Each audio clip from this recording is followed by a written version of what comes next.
Mark had had back problems for a number of years and has been incapacitated. This technique is revolutionary for a number of reasons. So we're actually in the disc space now. We're looking directly at the lateral disc. They took Mark to surgery, so I've been waiting, about 3 hours, and I'm feeling very nervous.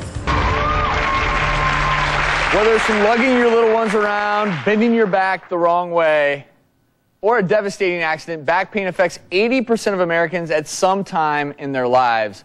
Mark's case is extremely severe, but a new procedure promises to give him his life back. I used to be a machinist, firefighter. I was very energetic. I fished, I hunt, and it just went away with a back injury. I fell and landed on some piping, and it was about 12 feet. Since Mark's injury, our life has come to a screeching halt. I went off work. I couldn't pay the bills. The last 3 years, it's just really gotten so severe that he's just either in bed or on the couch. I'm missing everything. I'm missing the world. I missed a lot. I want it back. Mark had had back problems for a number of years and has been incapacitated by these back problems. I'll be okay. I'll be okay. So our surgery today is called the extreme lateral approach to the spine, or XLIF. This technique is revolutionary for a number of reasons. One, it's minimally invasive.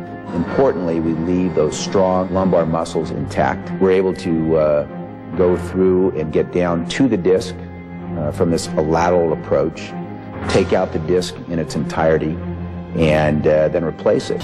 We're looking for where we're going to make our entrance wound. We need to make it straight above the L4-5 space. So our initial incision will be the safety incision. Our next step will be using a probe, which is able to be seen by X-ray. This will allow us to go through that muscle without damaging any of the nerves. So this next device is really what has allowed us this new and revolutionary surgical approach. It is a retractor system. We can expand this to give us a working port. We're looking directly at the lateral disc. Now we're going to enter the disc space with a disc knife. It's a retractable knife. So we're actually in the disc space now, scraping out what I'll call bad disc. All right, we're ready. Implant. So here's our implant. In the middle of it, we have a product that is an adult stem cell product. These adult stem cells will be put in the implant. They'll then, over the next 3 to 6 months, grow into bone. I think we were able to accomplish all we wanted to accomplish, essentially reconstructed this segment of the spine to an incision about this big. Mark is here now with neurosurgical spine specialist Dr. Ian Armstrong, and we were just talking 3 days. 3 days. 3 days. I feel like $1 million. You're up walking around? Come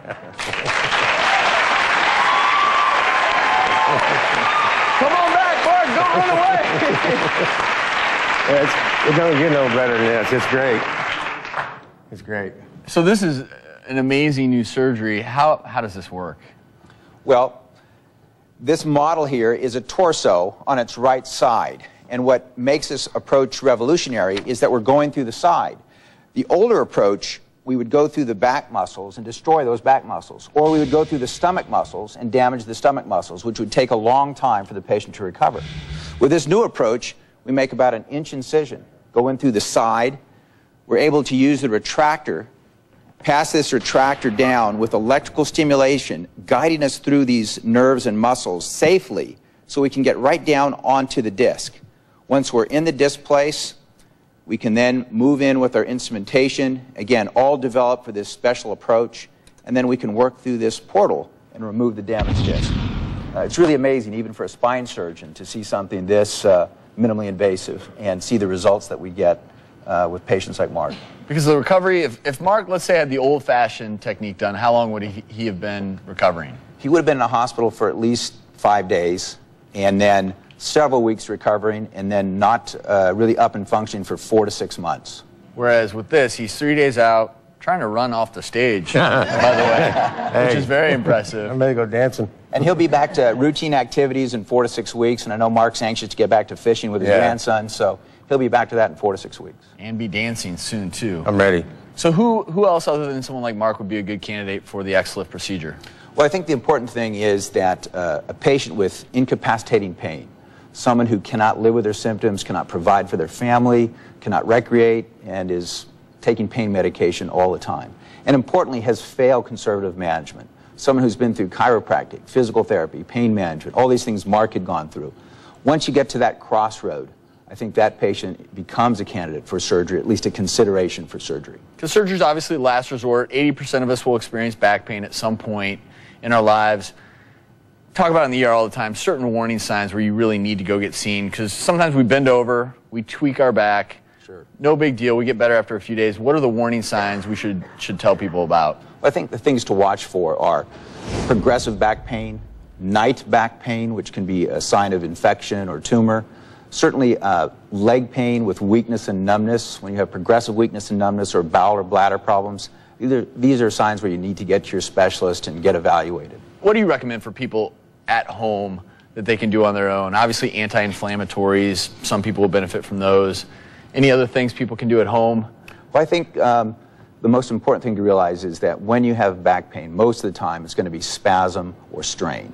And the old school was to lay in bed and rest. Right. And I think now the anti-inflammatories and activity, and guided activity by your chiropractor, your physical therapist, I think is very important. So getting up, moving, ice, soft tissue work, those sorts of things can be very helpful and get you back to functioning much more rapidly. Not this activity. We're not talking about this. That's the worst activity. Always, and I tell everyone this, bend with your knees, not with your back, and you can stave off back injuries. Mark, best of luck to you. Hey, I got my life so much. back. Dr. Armstrong, thank you for sharing with us. We appreciate it. Thank you, Doc.